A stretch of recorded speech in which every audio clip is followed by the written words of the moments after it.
Okay, good day mga ka-Beatrides. Welcome back to our YouTube channel. So today mga ka-Beatrides, meron tayong i-review na isang set ng item mga ka-Beatrides na in-order natin sa Shopee. Tsak na makakatulong sa inyo kapag accidentally nasiraan kayo sa gitna ng daan, no? And itong tools na to mga ka-Beatrides is isang set na to mga ka-Beatrides, kumpleto na. So kung ano yung tools na yan mga ka-Beatrides, huwag na natin patagalin pa, i-review na natin yan at ipapakita ko sa inyo kung ano-ano yan at kung magkano ko siya in order sa Shopee. So i-share ko sa inyo yan mga ka-Beatrides, kaya huwag na natin patagalin pa, simulan na natin to.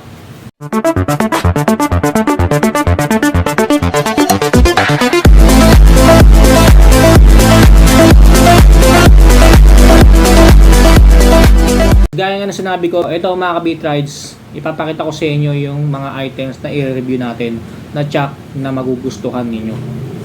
So, nabuksan ko na siya to check the item and then kumpleto naman mga ka-Beatrides, no? So, part kasi yun ng pagre-receive ng item from Shopee. So, chinek ko muna and then ako ni-receive sa system kasi kumpleto naman eh.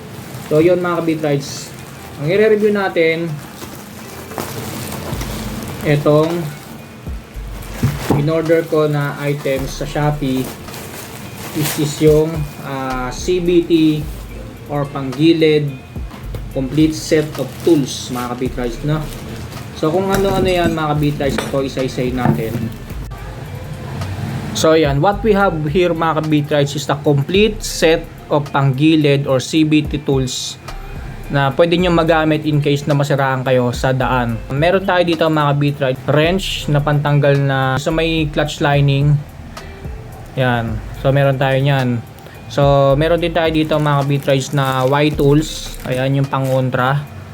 Kapag magtatanggal tayo halimbawa ng pulley or ng clutch clutch bell mga ka-Beatrides, no? So ito yung pang-kontra niyan. And then meron tayo dito ang dalawang piraso ng T-tools. Ayan, T-wrench mga ka-Beatrides. So magkaibang sukat yan, mamaya papakita ko sa inyo. And then meron din tayo ditong isang set mga ka-Beatrides ng Flyman socket set na may kasamang mga socket, may kasamang wrench and then mga sockets mga ka-Beatrides. May mga kanya-kanyang sukat yan, so mamaya papakita ko sa inyo. And then lastly, meron tayo dito mga ka-Beatrides na Flyman ulit na hex key wrench mga ka-Beatrides, isang set na siya. So marami ang sukat. So papakita ko rin sa inyo yan mga ka-Beatrides, no? So ito yung na-order ko sa Shopee mga ka-Beatrides, isang set na yan na-order ko, no? Mamaya i-reveal ko sa inyo yung price bago matapos tong video na to para kayo rin may idea kayo mga ka-Beatrides kung magkano ang ganitong isang set ng CBT or panggilid tools sa Shopee, no? Para in case na gusto nyong umorder, at least meron na kayong reference itong video natin for today mga ka-Beatrides, no? So reviewin muna natin to, then saka ko ibibigay yung presyo sa inyo mga ka-Beatrides. So yan, after ko mapakita sa inyo mga ka-Beatrides yung isang set ng tools na in-order natin na to, so reviewin naman natin isa-isa mga ka-Beatrides. So unahin na natin itong wrench na to mga ka-Beatrides, kung saan ito yung pantanggal ng clutch lining nut mga ka-Beatrides. Kung mapapansin nyo sa clutch lining mga ka-Beatrides, merong nut na manipis doon sa pinaka ibabaw. So ito yung pantanggal nun mga ka-Beatrides. So dalawa yan, dalawang sukat yan, isang 41 mga ka-Beatrides, ayan, and then yung sa ilalim 39. So yan, I think yung 39 is pang Honda Beat FI version 2 mga ka-Beatrides, yung pantanggal ng clutch lining nut mga ka-Beatrides. I think yung 39 yung pantanggal para sa mga Honda Beat FI version 2 tsaka sa click, no? And then itong 41 mga ka-Beatrides, ito yung sa mga, I think sa mga NMAX to, yung mga Max 6 scoot mga ka-Beatrides, no? PCX, NMAX, ADB, no? So yan. So ito yung pantanggal niyan mga ka-Beatrides, no? Comment down below na lang kayo mga ka-Beatrides kung tama yung sinabi ko na 41 is para sa mga, itong sukat na 41 na to is para sa mga pang Maxi Scoot, and then yung 39 is para sa Honda Beat FI version 2 and sa Honda Click mga ka-Beatrides or sa Mio mga ganun, no? So second mga ka-Beatrides, itong Y-tools, ito. So buksan natin.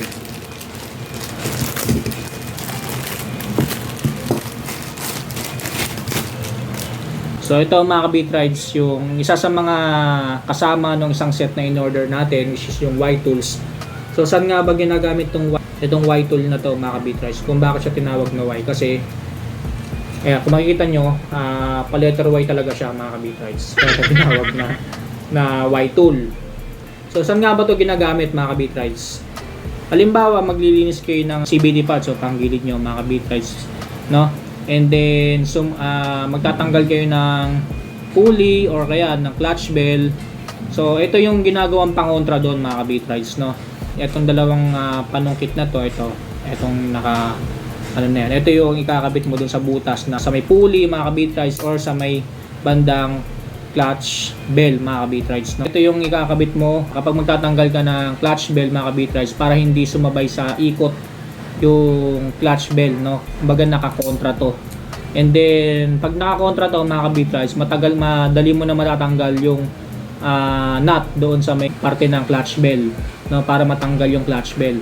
So ito yung ginagawang pangontra doon. And then same lang din sa pulley mga ka-Bitrides, para matanggal yung nut na nandoon, no? Ito yung gagawin pangontra para hindi sumabay sa ikot yung pulley, no? So yan. Yung iba kasi hindi na gumagamit nito mga ka-Bitrides. Kadalasan kasi ng mga DIY mga ka-Bitrides, ng mga panggilid nila, DIY linis, no? Gumagamit na sila ng impact wrench mga ka-Bitrides. Sa impact wrench kasi mga ka-Bitrides, hindi na kailangan gumamit nito. Itong pangontra. Basta hawakan mo na lang kung halimbawa yung clutch bell, and then yun, yung impact wrench na yung mismong magtatanggal ng nut, no? Unlike dito na mano-mano mga ka-Bitrides, talagang kailangan mong gamitan ng Y-tools. Kung gagamit ka ng mano-manong socket wrench or yung wrench mga ka-Bitrides sa pagtanggal ng mga nut, no, ng panggilid nyo. Ayan, so ito yung Y-tools mga ka-Bitrides. So yun yung gamit ng Y-tools, no. Pangatlo mga ka-Bitrides sa nakasama sa set na in-order natin, so pinakita ko kanina, itong dalawang T-wrench mga ka-Bitrides. So kung mapapansin nyo, parang halos magkapareho lang siya. Pero kung mapapansin nyo dito sa may bandang dulo, mas malaki yung butas mga ka-Bitrides nung isa. Ayan. So ang sukat nito mga ka-Bitrides, itong isa, yung malaki ang butas niya is 10mm. Ayan. Ayan, 10mm, no?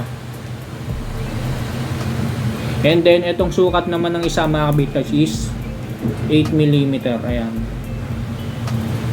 Ayan. So kasama to sa in-order natin mga ka-Bitrides na set of tools na in-order natin sa Shopee, no? So ayan. So pang-apat mga ka-Bitrides, itong Flyman na socket wrench. Ayan. Ito kasama to sa in-order natin, which is napakaganda kasi base sa mga reviews, yung Flyman daw kasi is talagang napakatibay, no? So buksan na natin para mapakita ko sa inyo kung ano-ano yung mga size niya, no? So ito mga ka-Bitrides yung Flyman socket wrench natin. Ayan, may iba't ibang sukat na socket, no? So meron dito mga ka-Bitrides yung mismong wrench, and then yung extender niya, ito itong mahaba na to, no? And then sa mga socket, meron dito 8mm. Ayan. Ayan, 8mm mga ka-Bitrides, no? Meron siya ditong 10mm. Ayan. 12mm. 13mm mga ka-Bitrides, 14mm, 17mm, 19, 19mm, 21 mga ka-Bitrides, 21mm meron din siya, 22mm, and lastly mga ka-Bitrides, 24mm, no? So I think itong 24mm na to mga ka-Bitrides, ito yung kadalasang pantanggal ng nut sa may bandang likurang gulong natin, no? Kapag maglilinis tayo ng brake shoe, halimbawa magpapalit tayo ng brake shoe, yung nut dun sa may gulong mga ka-Bitrides, ito yung usually pantanggal, yung 24mm. So meron yan dito sa Flyman wrench mga ka-Bitrides na isang set, no? So yan, good thing na meron tayo nito kasi magme-maintenance na tayo ng brake shoe natin or magpapalit, at least meron na tayong pantanggal ng nut doon sa may likurang bahagi ng gulong natin, no? So yan mga ka-Bitrides, napakita ko na sa inyo yung iba't ibang sukat na meron itong isang set ng Flyman socket set mga ka-Bitrides, no? So yan, a total of 10 sockets mga ka-Bitrides. So nandito na lahat yung kailangan ninyo. So solid to mga ka-Bitrides, napakaganda. And then heavy duty siya mga ka-Bitrides, mabigat. Hindi siya basta-bastang tools, no? So ito yung makakatulong sa atin mga ka-Beatrice. Nasiraan tayo sa daan, no? So hindi naman siya mahirap dalhin mga ka-Beatrice. Lagay mo lang siya sa top box mo. Kung meron kang top box, kasang-kasya naman to mga ka-Beatrice, no? So lastly mga ka-Beatrice na i-review natin, papakita ko sa inyo is yung Flyman na Allen key wrench mga ka-Beatrice, or set of Allen key wrench, no? So buksan natin mga ka-Beatrice, tignan natin kung ano yung nasa loob, no? So sabi dito mga ka-Beatrice, ang laman daw nito is 9 pieces from 1.5mm to 10mm mga ka-Beatrice, no? So ayan. So ito yon mga ka-Beatrice, yung set of Allen key wrench mga ka-Beatrice, no? So gaya nga na sinabi dun sa packaging mga ka-Beatrice, ito dito sa may holder niya mga ka-Beatrice, may indication din kung ano-ano yung mga sukat na meron dito, no? So meron dito mga ka-Beatrice na 1.5, ayan, hanggang 10. So napakaganda ng design niya mga ka-Beatrice, kasi may kasama pa siyang holder, no? Ayan, para in case na hindi siya kumbaga organize siya mga ka-Beatrice, kapag katapos mong gamitin, ibabalik mo lang siya kung saan mo siya kinuha. And then meron din siyang indication diyan, yung mga number, ayan, kung saan mo siya kinuha, doon mo rin siya ibabalik, no? Para hindi ka malito kung nasukat ba yung ginamit mo, no? So ayan mga ka-Beatrice, ang pinakamalaki is yung 10. Ito, ayan, makakatulong din sa atin to mga ka-Beatrice in case na gusto natin magpalit ng side mirror, ayan, mga ganyan. Kasi yung nut nun mga ka-Beatrice ng side mirror made from di ba, minsan kadalasan made from Allen bolts mga ka-Beatrice, no? So ito makakatulong sa atin to kapag gusto natin magpalit ng side mirror. Pangalimbawa yung bar end mga ka-Beatrice, sa mga gusto magpalit ng bar end nila sa mga motor nila mga ka-Beatrice, ito makakatulong tong Allen key set wrench na to mga ka-Beatrice, no? Kasi kadalasan din ng mga bolts ng bar end is naka Allen bolt mga ka-Beatrice, no? So yan, makakatulong din sa atin to. Tapos ko na maipakita sa inyo yung panggilid set na in-order natin sa Shopee. So magkano nga ba lahat itong isang set ng panggilid na to mga ka-Beatrice? So ang presyo nito mga ka-Beatrice sa Shopee, itong isang buong set ng panggilid na to is 1,195 pesos mga ka-Beatrice. At kung saan ko siya na-order, ito papakita ko sa inyo.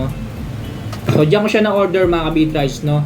Napakamura lang, and then yet napaka quality nito mga item na to, no? Yung link niyan mga ka-Beatrice, check nyo na lang sa description ng video na to. Pinaste ko na dyan yung link nito para mas madali nyo mahanap mga ka-Beatrice, no? Kayo rin in case na gusto nyo umorder. Bakit nga ba ako umorder na itong panggilid set na to mga ka-Beatrice? Gagamitin din natin to as personal use mga ka-Beatrice, as personal tools, no? CBT tools. Pero syempre mga ka-Beatrice, meron talaga akong objective or layunin kung ba't ako umorder na itong isang set ng panggilid na to. Kasi nagbabalak ako mag-offer mga ka-Beatrice. Gusto ko mag-offer ng motorcycle services, tulad halimbawa ng mga change oil mga ka-Beatrice, sa mga pagpapalit ng engine oil, pagpapalit ng gear oil, yan. So yan yung mga halimbawa ng services na gusto nating i-offer sa mga motorcycle owners na kakilala natin or mga kaibigan natin. Bukod sa pagpapalit ng engine oil tsaka gear oil, nag-o-offer din tayo ng ibang services like brake pad replacement, brake shoe replacement. So yan, at mga iba't iba pang mga accessories na pwede nang i-install sa motor ninyo na ngayon kailangan natin mag-doble kayod talaga.